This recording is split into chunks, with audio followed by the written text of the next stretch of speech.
অনেকের কাছেই এই এসএমএসটা এসেছে যেখানে বলা হচ্ছে যে কারেক্টলি ফটো এবং সিগনেচার আপলোড করতে হবে। কোথা থেকে এসেছে না, এসএসসি থেকে এসেছে, এবং এই কারেকশন করার জন্য অবশ্যই ওয়েবসাইটে ভিজিট করার কথা বলা হচ্ছে। আর এই এসএমএস অনেক ছাত্রছাত্রী পেয়েছে এবং তারা তারপর থেকে আমাদেরকে জিজ্ঞাসা করছে যে তারা কি করবে।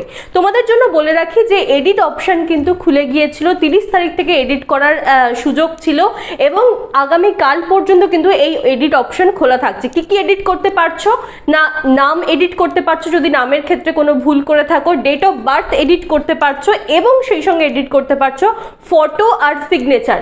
কিভাবে ফটো আর সিগনেচার এডিট করবে, অনেকেই ফটোর সঙ্গে সিগনেচার আপলোড করতে ভুলে গিয়েছো, অনেকেই কিভাবে ফটো সিগনেচার একসঙ্গে আপলোড করবে সেটা বুঝতে পারছো না। তোমাদের জন্য একবার দেখিয়ে দিই কিভাবে ফটো আর সিগনেচার আপলোড করবে।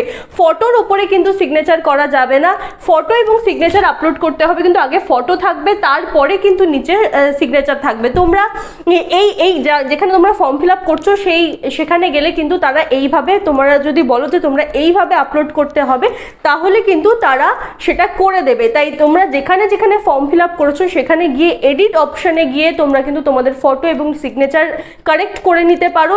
আর অপশান কিন্তু খোলা থাকবে আগামী কাল পর্যন্ত, অর্থাৎ 3 তারিখ পর্যন্ত।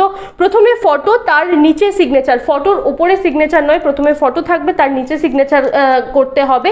অর্থাৎ তোমরা সিগনেচার এবং ফটোকে স্ক্যান করে একসঙ্গে বসিয়ে সেটাকে আপলোড করতে হবে, এরকমই কিন্তু বলা হয়েছে। অর্থাৎ আগে ফটো থাকবে তার নিচে সিগনেচার থাকবে, সেইভাবেই তোমরা ফটো সিগনেচার আপলোড করে দাও, আগামী কাল পর্যন্ত সময় রয়েছে।